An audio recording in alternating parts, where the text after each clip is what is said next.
Hello, everyone, and welcome to the very last episode of Season 2, the Talent Game Podcast. I'm your host, Joe Burridge, and with me today is Nick Button-Brown. Welcome to the podcast, Nick. Thank you, Joe, for inviting me. And I feel kind of special to be the last of the first series, or is that just you ran out of people and you're slotting me in at the end? Yeah. no, if you don't answer that, Joe. Let's just leave me with my delusions. That's okay. Oh, curveball question. No, I've got a great number. I've got probably about 4 or 5 people now lined up for season 3. So no, I was listening to Up Down Up on Audible. This is a little plug, I guess. And you are the narrator for that. And so I thoroughly loved that book. Gave it 5 stars across the board. I love that Kim was narrating in there, and there's loads of people in there. Anyway, I enjoyed the sound of your voice so much. I was like, well, you'd be great on a podcast. That is the connected dots there. I do think Kim bait and switched me on that, because it is a great book, and I read it and it's part of the interviews and so on, although none of my content got into the book, which maybe I shouldn't be worried about. But he said that he absolutely didn't want to narrate it himself. You know, he's Swedish, he's quite introverted, so I'm fine, I'll narrate it. And then we came back going, oh, can you do some interviews? He went, yeah, that's fine. So, hang on, you said you didn't want to do it, but that's okay. It's kind of nice. We get this format where we've got the book and then we have some separate interviews and we have kind of narrating as well. So it worked out quite nicely in the end, but I still feel that he tricked me. Yeah, it's such a good point, because like Kim starts off the book by being like, hi, I'm Kim. I'm a mild-mannered Swedish man, and I don't like narrating things. And then I'm like, you actually got quite a bit of narration in there.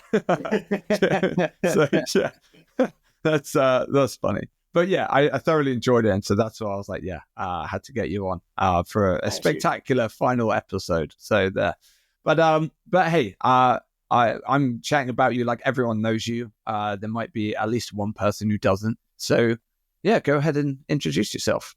Okay, I'm Nick Button-Brown. I've been in the gaming industry for coming up to 30 years now. I distinctly remember the first press release that called me a veteran. I was like, that was a sad day. And I started arguing with the PR person, and they were like, you're literally the oldest person in the company. Okay. But yeah, I spent 9 years at EA. I went to Crytek as we were working on kind of Crisis.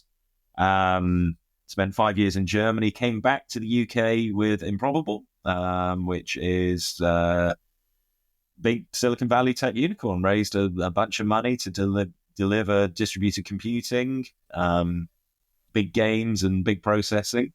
After that, I then started working with startups. I worked with a few partners that I wanted to. I helped build Outright Games, which we sold to private equity. I helped build Sensible Object, which we sold to Niantic.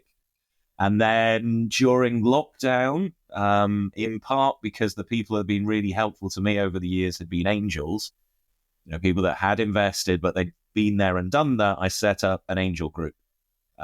So we are the Games Angels. We have invested in 32 different companies over 4 years. But the main thing is actually being able to help those companies. So everybody within the group is an industry veteran and should be able to bring something to a conversation. And it's not telling people how to do it. It's really telling people how not to do it. We've all made the mistakes. Just don't make those mistakes. Make fresh mistakes. That's okay. And then other things, I sit on the board at Yuki. I'm doing a bunch of work at the moment trying to improve financing to UK games companies, because I think it's important. Yeah. And last year, the UK government announced that a new fund, I believe. I think it was around April last year. And the UK involved with that. It's great. There's so much to unpack in there, but you managed to get, like I said, almost 30 years into 3 minutes. So that was that was pretty incredible. But I mean, there is a hell of a lot of learning in that. I mean, there are many things that I got wrong, and I do look back. I mean, my time at EA was such an. Am I allowed to swear? Yeah, that's Okay, I'm such an arrogant twat. Um, and I didn't realize that I was, but I'm embarrassed about how I behaved in my mid-20s. I mean, okay, well, I mean, it wasn't that bad. Let's just, but I always went into meetings with this idea that I was the smartest person in the room, and I wanted to prove that. And that's not a great way to approach working with people.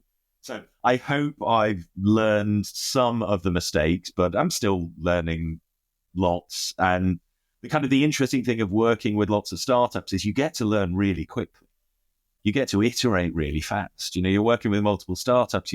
You talk to them, you find out what they're doing. What about this? And they end up doing something different. And you get to learn so quickly. And that's quite exciting. So it's kind of fun. It's a lot of energy. And, when I'm working with a startup, they're kind of excited and they believe they can change the world. And I'm the jaded cynic sitting in the back going, nothing is going to work. And, we average out at something which is a good balance. Yeah, I love that. And actually, it's that combination of succeeding in very large, well-known companies to now imparting all of that advice into startups and everything else. And that I think gives you quite a unique perspective on these talent topics as well. Also, this is why I love working in a VC right now. I get, just through osmosis, I get so much energy from working with founders and helping them and watching them succeed. I love it. So, I mean, it's awesome talking to people that don't know what they can't do. Like just kind of going into that. Yeah, of course we can do that. I'm like, okay. And sometimes it works out. It doesn't always work out, but it works out often enough that it's quite rewarding. Yeah, that's awesome. Well, hey, talking of video games, funnily enough, what are you playing right now? So I started playing Split Fiction last night. I mean, I loved It Takes Two. It's one of my favorite games of all time. And I'm playing it with my son. So we're sitting down and playing it together. It's kind of good daddy son time, sitting on a couch, proper couch co-op, talking about what's happening. The last one we did was Baldur's Gate 3, which we put about 120 hours into. And I mean, that's good daddy son time. So that makes me happy.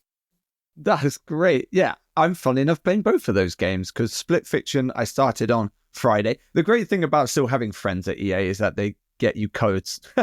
So shout out to Lewis and the EA partners team for that. So so I'm playing that with Jake on my team at work that handles. I've just written down Lewis's name because everybody me codes anymore. Need to get to know Lewis. All right. Yeah, well said. Can save you £50 every now and then. And so I'm actually playing that with someone at work, loving it. But we're about 3 hours in. Got and that was already. I think it was already a masterclass already in co-op, and It Takes Two. I completed that with my wife, and also A Way Out with my wife. Previously, so a big fan of the studio. And then Baldur's Gate 3, actually, one of our investments called Mod.io is the official modding partner for Baldur's Gate 3. So I'm back in Baldur's Gate 3 again, just turning on all the cheats and everything else and just playing around with that. Because I've never actually played a modded game on console before. It's interesting. Yeah. I mean, I'm seeing how different it is. Yeah, because, there's UGC content, just different, playing custom modes in Roblox and Fortnite, etc. That's different to being like, hey, here's a AAA game, and now you can actually mod stuff. And that's why I say it's the first modding experience on console that I've had. So if you played Baldur's Gate 3, I'm going to do my kind of I'm not worthy moment, which was at the BAFTAs last year. I got to meet the actor that played Karlach. Oh, yes. She was awesome. And so, I mean, she was so generous with her time because I was just like, I love you so much. And can I have a picture to show to my son just to rub his face in it that he's not here, Yeah, I'm a dungeon master for 3 different groups, and so I love watching how much all the voice actors have just been getting involved with D&D and streaming and everything. It's like it's such a unique thing to see, like a group of voice actors then just becoming completely enveloped in that world. It's like, when does that happen? And it feels like they've enjoyed it. That's the thing. Yeah, they're reveling in it, and so that's awesome. Hey, we should probably talk about some talent stuff now. So so actually going back to the beginning of your career, like how did you get into games? What was that whole story like? And then we can get into the talent stuff. Yeah, so actually I played games as a kid. I played games on the Spectrum. I saw Rubber Keyed Wonder, which is a kind of interesting film about the Spectrum. But my problem is that the games that they showed were not the games that I played. I played these amazing worlds, which were beautiful and detailed, and then they showed the games on. No. I mean, I know they're the same games, but they clearly switched the code round. Those were not the games I played. And I was kind of carried on playing games and was playing games socially, but I went to uni. When I left, I ended up becoming an accountant. Wasn't a very good accountant, I will admit. And then at the end of that, I decided I wanted to work in something I was more interested in. So I ended up going back into games, but as an accountant. Then over the next, 8 years, I got less and less accountancy, and kind of moved away from that. I moved to EA. I started working with partners. I started working with Crytek as their partner when I was at EA Partners. And then I ended up moving across and joining Crytek because I thought that would be more fun. Okay. So, funny enough, John Wright, who was on this podcast a few weeks back, he also started out as an accountant.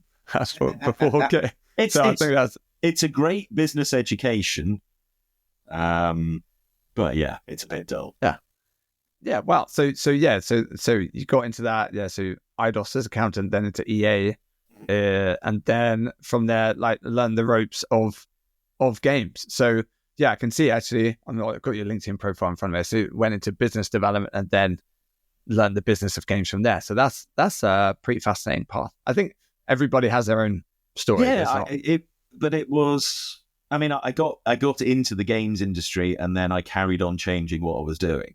And ultimately at Crytek, I ended up running all the studios. And it is, there's, I mean, I'm sure you know about this idea about matrix careers. So actually you're not progressing, you're building technical, social, soft skills. And I think that's what I've done, but I didn't think about it.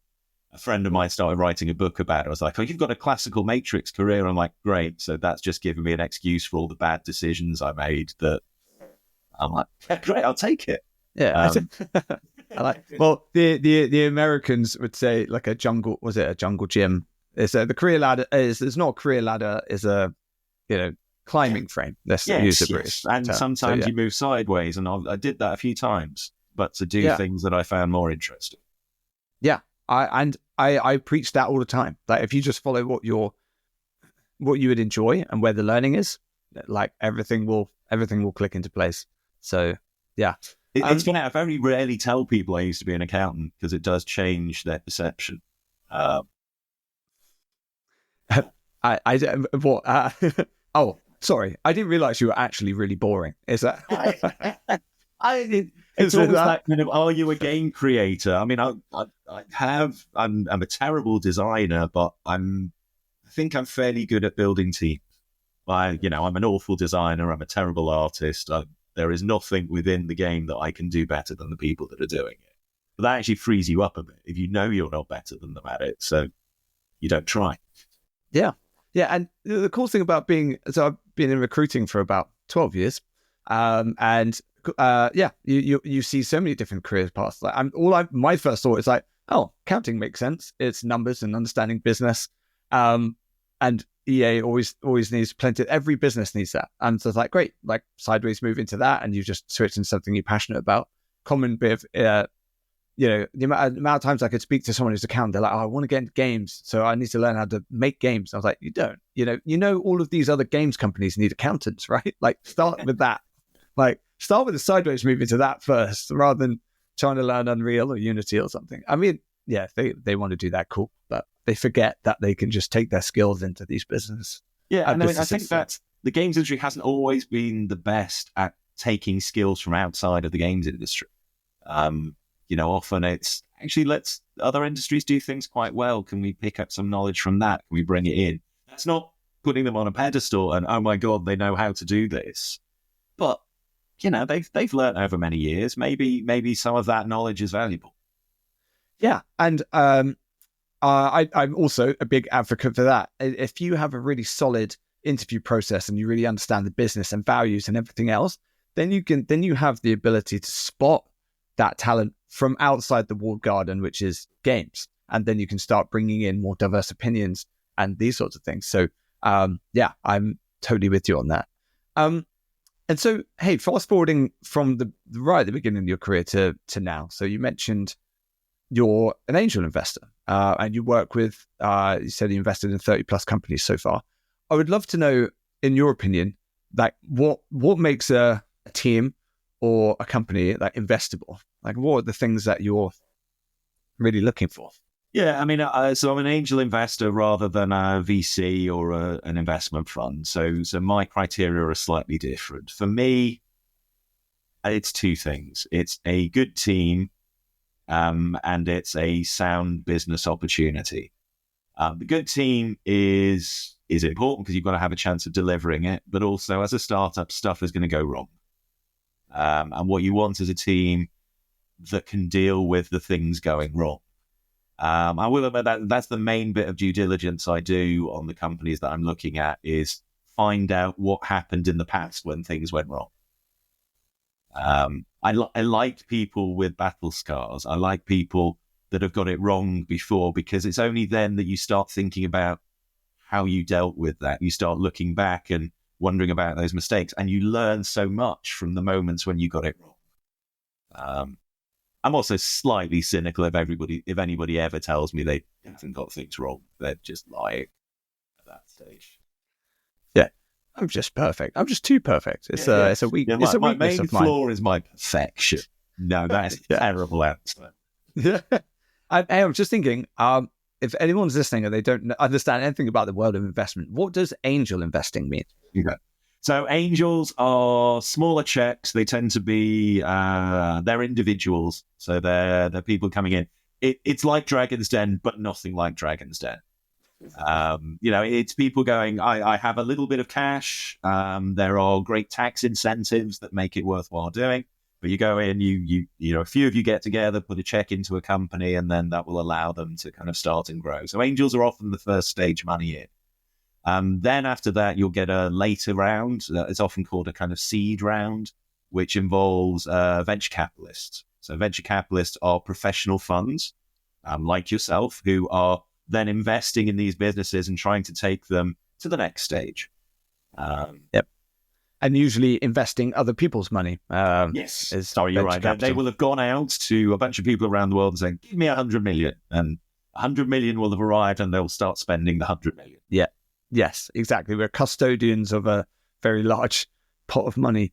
So also you mentioned earlier that so you invest and then you're an advisor to these companies and you help them and use your experience. Not always, but there are some that I stay fairly heavily involved with. I mean, I couldn't possibly spend time with 32 companies. That would be nuts. Valid. There are some that I stay more heavily involved with. Yeah. But so you said earlier as well that it's not necessarily telling them what to do and putting those trying to railroad them. It's trying to advise them to avoid the mistakes you made in the past. So, what are those mistakes? What do you tend to? There's obviously a lot of learnings along the way, but what are the flags that you typically see most often, or things that you're really trying to help founders avoid? That's a good question. I mean, the list of mistakes is long and tiresome. What are the things? What makes a company? What gives a company a greater chance of success? Maybe. I mean, the thing for me, and this also comes from my EA days, is always this balance between creativity and delivery. The best companies that I've worked with have got that balance perfectly. So there is a part of the company that's pushing to make the most amazing thing that could be made. The most creative thing, pushing the boundaries, delivering a great fun experience.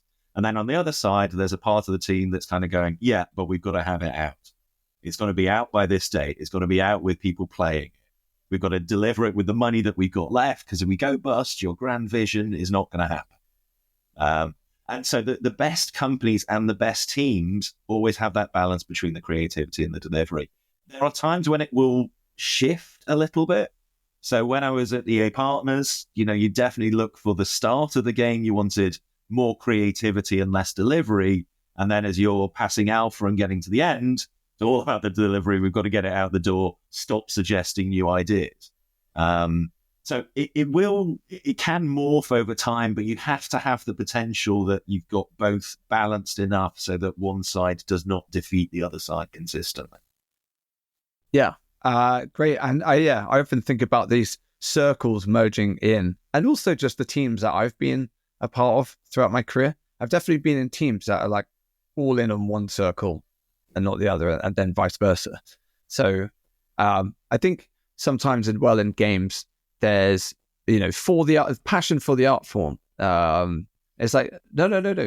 Like you need to make this a commercial success as well as a critical one, just so that you can make more games. Just pay yourself. You don't have to. So you can actually decide that I want to have a lifestyle. I just want to make these really cool things forever. And that's great. You can do that. That doesn't make you investable. Being investable is you have to be looking for the commercial success as well. Yeah, good point. Because some people are not right to be invested in because they just want to do the things that they want to do, and that's great, and they should carry on doing that. And I will carry on playing their games because their games are awesome. Yeah, and that's actually the number one rejection feedback when I say to people, "Oh, Play Ventures won't be interested in this," and it's because like VCs want the next $1 billion company. They want to be at the very beginning of the Supercell journey and the Zynga journey, and all of these other giants now and things like that. That's the goal, to find those diamonds in the rough and be there right at the beginning. But that isn't for everyone. Some people don't want to grow in that way. They just want to carry on having, a few friends making a cool thing. Great. Yeah. Okay. Fantastic. So your investments, I mean, what are they? Do they lean into your gaming experience, like from platforms and genres of things, or are you pretty open-minded? I'm pretty open-minded, and in fact, I try to spread out what I'm investing in, particularly what I'm spending time in. I don't just want to do the things that I've done before. I'm interested in newer sectors of the market. I'm interested in things that I think need to be done. I invest in a company called BrainSpark, which is using games to teach educational syllabuses, in particular to neurodiverse kids. So kids that don't do well with an existing school system, are games the way to get them engaged with the content? All of a sudden you're playing a Shakespeare game, but you're talking to the characters. And I met Ridart. She's just a fantastic leader and really charismatic. And I just wanted that to happen. She managed to come up with a compelling business case as well. But at the start, I was like, well, that just has to happen. What else? I've invested in 10-6 who are using AI. And I know AI is a scary subject. But they're using AI to make hyper-personalized games. Brilliant. So, based on your interest, based on the things that you're doing, then the game is crafted to be an experience just for you. So the game that you'll play will never be played by anyone else. I kind of like that idea. That's using AI for something that couldn't be done before. Not using AI to save money, not using AI to rip off other people's work, but a new experience that couldn't have been done before. I kind of like that. Yeah, I love it. By the way, my wife's a high school maths teacher at an autism specialist school. So that first one definitely, I definitely buy into that. And also, secondly, in terms of using AI in games, the reality is, so we've got an AI dev tool investment called Scenario, right? And the reality is that the majority of game studios now are testing and seeing how it can be used. And I tend to think of it as like when procedural tools arrived in game engines, that just sped up development. No one was like, Yeah, as long as it's not scraping the internet, stealing people's stuff, doing all of these unethical practices, then it's like great. It's an exciting time. Like a small teams can do so much more than before with all of the engine tech, AI tech that's here and coming, and also Asia. Game studios in Asia are already shipping stuff with plenty of AI tools being used. So I also look at that and think, okay, well, if these taboos didn't exist, and a lot of the time unnecessary taboos, like what could we actually be achieving? And that's yeah. So I don't know if you agree, but that's where my head goes. I do agree. I mean, I am also cognizant of, that there is a lot of creative work that's gone into it, and actually how do we fairly reflect the value of that work that's gone in? And I think there are companies that are doing it in an interesting way. I'm not shouting out about my kind of favorite children thing, but Magic Age came up with a really interesting licensing system with the actor that they'd used, which actually allowed that person to retain their rights, and it was an ongoing licensing system. So using that, and it's like that's a sound and fair way of doing it. So there are sound and fair ways of doing it. That's fascinating. Yeah, awesome. And yeah, sorry, I didn't want you to pick and choose and be like, tell me your top three. But yeah, that's I do have quite an eclectic taste because I want to be involved in different areas of the business. I work with the Dinmo, who are ad tech and looking at hybrid monetization models. One of my best friends now runs Formation, who are creating a social football game for football fans. And that's a completely different experience to a hardcore console. And that's why I asked you, actually, because just to show like how wide ranging and also the games industry is. Like if you ask the average person about games, they think Call of Duty and FIFA and stuff like that. And it's like, oh, actually, no, this industry is huge and tackling a lot of really interesting problems in many different ways. And a big part of what we need to do. So one of the other things I'm working on, and you feel free to cut this out later, I'm working on an econometrics report. So this is valuing the social, commercial, and cultural impact of gaming, because it's not about Call of Duty. Call of Duty is part of the market, but it is about Bury Me My Love. And it is about actually is games, the friends that you make when playing online are so much stronger than friends that you make within social media. So actually is games one of the cures for the scourge of loneliness? How do we see the value that's created through education, through using consoles at an abuse shelter? So, there are women that unfortunately, they are predominantly women who go in, they move in, and they can't take all their kids in, so they only take one kid into the abuse shelter. So their other kids are staying with another relative, and that kind of breaks that family dynamic, and they don't have anything to talk about. But you put them in front of a console, and the kids just play together because they're kids, and it doesn't matter, and they're just playing because they're kids, and then maybe conversations happen, but for that period of time, they feel like normal kids. Yeah, that's incredibly valuable. We should talk about that far more. Yeah, and bring that narrative into the wider media, rather than all of the inevitably false and negative views that get put out into the press sometimes. So yes, that's great. I mean, we do have a new GTA coming. We know that's going to dominate the narrative for a while. But at the same time, maybe we should, if you haven't seen it, watch a documentary called Remarkable Life of Ibelin. It's fantastic. Oh, is this the World of Warcraft one on Netflix? This is the kid that died. His parents really sad, thought he'd never had a life. And then after his death, just this world of friends that he was involved in came out. And, how tremendous for his parents to have seen the life that he'd had. Yeah, brilliant. That's been on my watch list for far too long.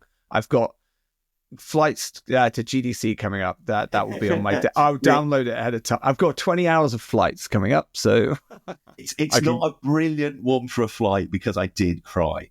I'm not. I mean, I was loving. I guarantee I will cry.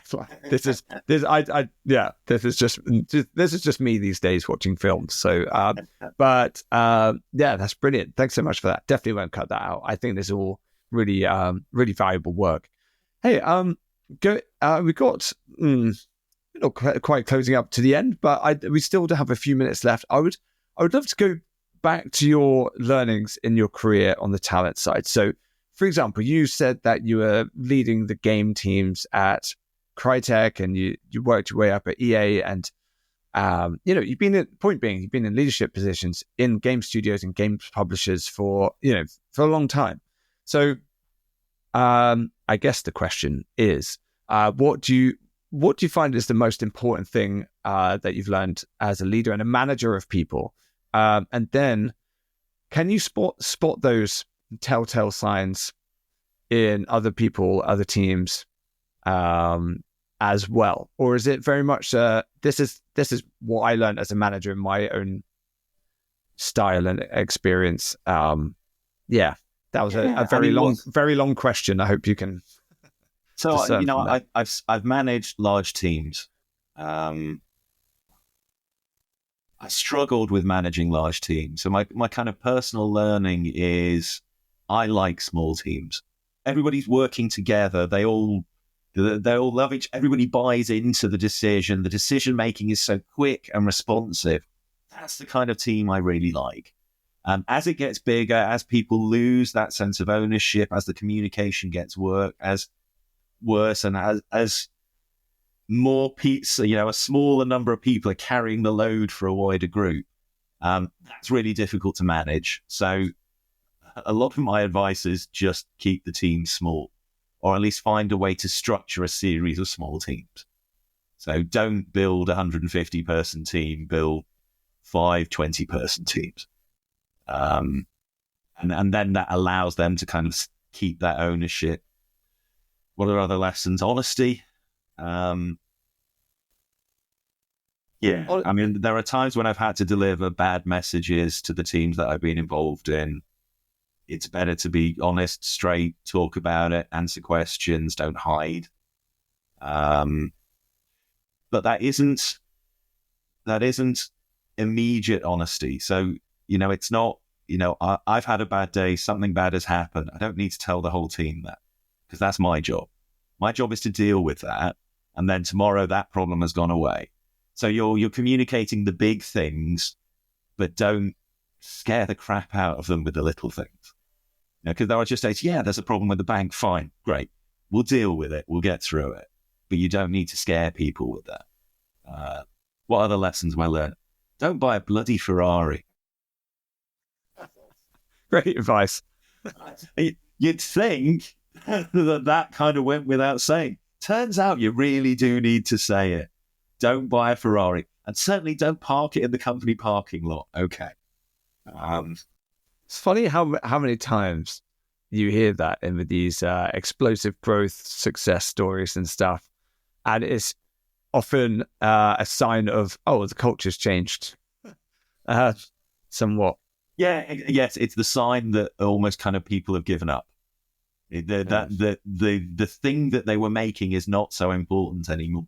But I mean, changing culture is not necessarily bad. I was at EA when EA was an amazing place. I'm not saying it isn't an amazing place now, but we went to Club Med as a company. I think EA is still banned from Club Med. Well, Electronic Arts is not allowed to go to Club Med or Euro Disney because a few people decided that mattress surfing was a good idea. And we will not name names. I'm just imagining going to Club Med and there's just a picture of you behind the reception desk. Not me. I'm always the good one. So EA, people think of EA as this kind of stayed steady business, but there was a time when it was an explosive business. And those, but the people that were there at that time are not the people who would be right for this version of EA.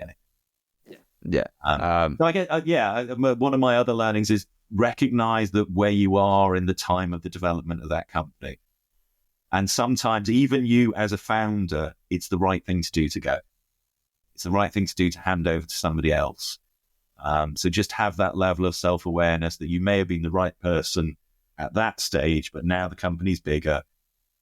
your skills do not fit to that new company. Yeah. And I've seen that firsthand as well. And culture, every time you add a single person into a team or a business, the culture changes. And so naturally, when you're 20 people compared to 500, or 20 people compared to 100, then it's going to be a wildly different. And that's it. Yeah, like I said, that's fine. That's okay. Like as long as you're still clear on values and mission and everything else. Oh, I'm sorry. I'm now coming out with lots of other stuff, so will have to stop me because I'll just. That's fine. That's exactly why I asked the question. The one that I have learned over, and I always thought it was a kind of gross generalization at the start, but more and more I think it's true, is that A people hire double A people, and B people hire C people. And I thought it was, oh no, that's just oversimplifying the problem. I have definitely seen that when you've got good people, they'll try and hire people who are better than them because they want to learn from them. When you've got people who aren't as good, they're trying to protect themselves a little bit more. And it's not a conscious thing, but I do look at where people are hiring. If they're hiring people that are better than them, fantastic. Those are great people. But if you're looking at the people that they're hiring, if they're not very good, then it's worth questioning what's going on there. I feel that one's a slightly controversial one, but maybe not. No. I fully believe that. Google actually came out with some good data to prove that as well in the book Work Rules from Laszlo Bock. And they, this book probably came out 10 years ago now, so a bit of an old reference. But yeah, there was some proof on that, like looking at, and when you Google on that size, you can look at, okay, hiring manager, their performance review, how were they rated? And then given hiring tasks, then a year on, they've hired a team, how are they rated? Compared to hiring managers that are rated right at the very top, how are their team performing? Oh, they're a team full of high performers.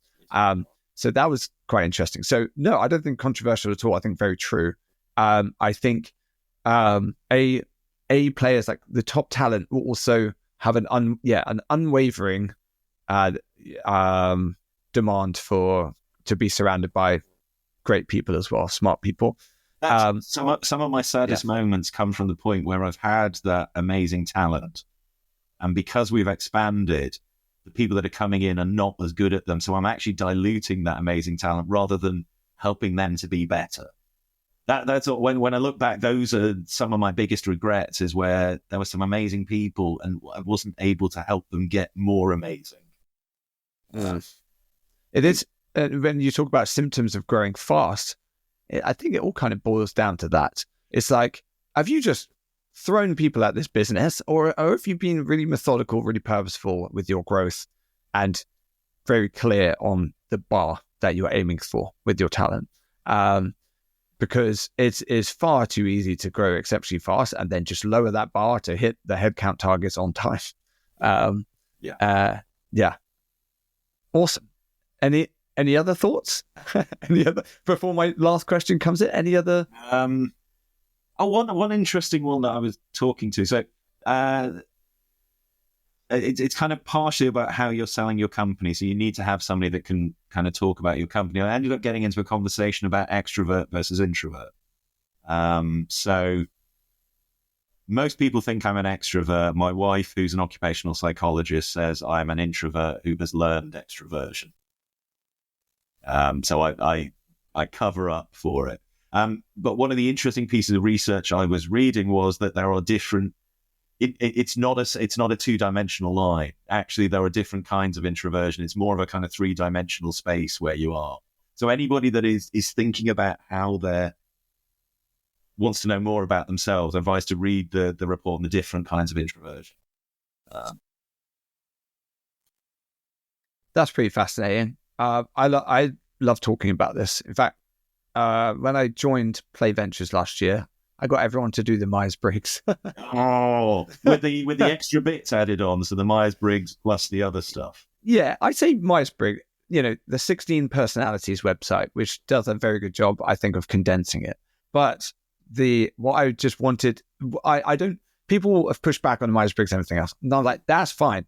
What it is a framework to allow us to like open up and talk about our strengths and also where we are and find challenging our weaknesses, let's say. So if you're like, okay, my type is ENTP. By the way, extroversion for me is like, they do put it on a linear scale, and I'm usually around the 95% extrovert. So I understand that. Yeah. All jazz hands all the time, apparently. Everything is better with jazz hands, let's be. Yeah.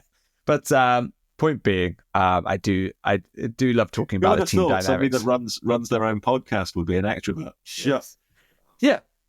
It's almost like he loves his own voice. That's crazy. Yeah. Yeah.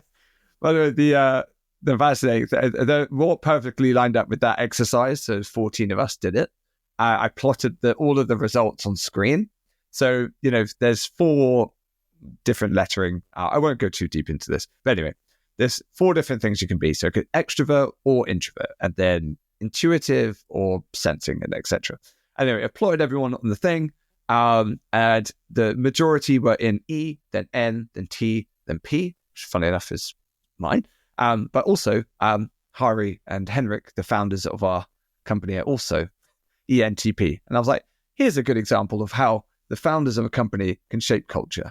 If you plot us all in general, and I didn't tell everyone this is what I was trying to do. I just proved the point about culture, which I was like, oh, that worked out very, very nicely in the end. So I thought that was quite interesting. I mean, so Myers-Briggs as a standalone is not that useful, but as a tool to get people discussing it, I think it's really helpful. And then you start looking at the people that are kind of struggling within that culture. Often they've got an aspect that is different to everyone else, and that doesn't always feel like they fit in. So we have to be understanding of that, but also valuing of that. You know, the kind of the intuition versus the sensing, the thinking versus the feeling. You do need a bit of both. Definitely. Yeah. And just being able to plot on a screen and be like, hey, you're the outlier. I remember at EA, we did this and I was like the outlier every time. I was like, oh, look, there's Joe all the way off there. And I'm like, yeah. But you're the kind of person that will like being the outlier. There are other people that will hate being the outlier. You're like, yay, I'm the outlier, bring it on. Yeah, I'm a misfit. Great. I love it. Your favorite Star Wars character is Han Solo, isn't it? Yeah. Yeah, actually, we did another psychometric thing at Epic, and like the 100 people in the people team at the time did it, and they're like 20 different subcategories, and mine was Maverick, and I was like, yeah, I'll take that. Top Gun stuff. I'll take it. I win. I won the psychology test. Yeah. If I've got the best one, right? This is how it works. I have the best one. That's fantastic. I have the best personality type. Oh, there we go. There we go. You're peering into my brain now. So there you go. I feel I have a window into your soul. Amazing. Hey, we do actually have to wrap this up. I'm afraid I would actually love to keep laughing and to chat to you all day. My final question I ask for everybody who comes on here is, what is your favorite interview question? I used to have kind of gimmicky questions. They fallen very out of fashion. Well, I used to love what's your favorite superpower? Because people came up with some really weird answers. But my actual useful question is, we've talked about something that they've done in their previous career, a place that they were working, something interesting. And I normally ask them, so what would your boss at the time say about you? If I went and asked them today, what would they say about you? And I quite like that because you tend to get quite a lot of honesty, in part because there's a chance that I will go and ask them. So there is that potential that this is a kind of fact checking, but you do get people being fairly self-reflecting in that. And I find the set of answers you get from that quite interesting. I like that as well. I really like that question actually, because there's a few things there. There's is this person empathetic? Like, can they give a viewpoint from another person and self-reflect, but also reflect from there? And yeah, like you said, it's it's a very opening question to get someone to be very critical of themselves, and almost like a barrier, because they can be like, oh yeah, my manager would say this about me, in fairness, because of X, Y, Z, and you can get into a deep discussion there. What would a green flag question answer to that sound like, and what would a red flag one sound like to that? A green flag is just kind of honesty and self-reflection. That somebody has thought about the things. Ideally, it's a thing that they've already been talking about, so a problem that they've overcome, how the person would reflect on that. I don't want perfect people. I want battle scars. I've got a bunch of battle scars. I want somebody that, has got things wrong. So I don't mind people getting things wrong, but I want them to understand why they got them wrong. So a green flag answer is anything which is kind of proper self-reflection in that, and which isn't there, what's my greatest weakness is, I'm just too detail-oriented, something generic. So a green flag is something which is thought through and not generic. And what's a red flag? Something which is generic. It's just... but also something that would contradict the other things that they've been saying. Okay. Because if it doesn't stack up, then inconsistency within an interview is an absolute killer. Yeah. The mistake of someone's clearly prepared a lot of stuff, and it's just like, I think the answer to this question is this thing I've prepared. So it's disingenuous and I'm all about, within the games that I play, within the people that I work with, the thing that matters the most to me is authenticity. And so anything that doesn't feel authentic will, it will set my spidey sense tingling. Yeah. But the battle scars comment, I recall Mike Sievers, who I worked with for a little bit of time at Epic. He was a former CTO at Riot, and he'd be like, Joe, do not hire fair weather managers. He would be talking about fair weather, insert job title here, using that title. He's like, no, you want to find someone who's just been through the trenches and still coming out on top and succeeding and everything else. And more importantly, learn from it. I think it's the main thing there. So, yeah. I've got many things wrong, but I've learned so much from them. And, you can look at my LinkedIn profile and work out which bits I think were the most wrong. But I still learn the most from them. Because you learn much quicker when it's going wrong. Yeah. And you learn more about yourself. Like, what happens to me when I'm under pressure? Like, if you've never been under pressure, you have no idea. So, yeah. When I was in Germany, I was diagnosed with a skin condition, which... translated from the German was "you have a thick skin." So sorry, I shouldn't. Is that a bad? Sorry, I laughed, but you just told me you got diagnosed. I'm like, oh my goodness, is it? It's not. It's just severe? You have a thick skin. I'm like, what? And it's like, you have a thick skin. So that's it. I am officially diagnosed as having a thick skin. Oh wow. Yeah, gotta love the Germans for that. For that diagnosis. That's amazing. That you should put that on your LinkedIn profile. I wanted a certificate, Yeah. Officially thick-skinned. And on that note, I have to say thanks so much for coming on the podcast and sharing that all of that learning. I feel like we've got coming up to 50 minutes of tons of nuggets of goodness and learnings about your, like I said, almost 30 years career from AAA to angel investing and everything in between. So, yeah, massive thank you. Appreciate it. No, thanks for bringing me on, Joe. And I look forward to hearing it, although I probably won't listen to myself because that's not a thing I can do. I would say the majority of guests say the same things. So, yeah. You're the outlier, Joe. You're the maverick. I listen to them all over and over and over again. I listen to them at night when I'm with a lady. Yeah. Helps me get to sleep. Amazing. Well, thank you. And hopefully see you in person soon. All right. Good to talk to you. Thanks, Joe.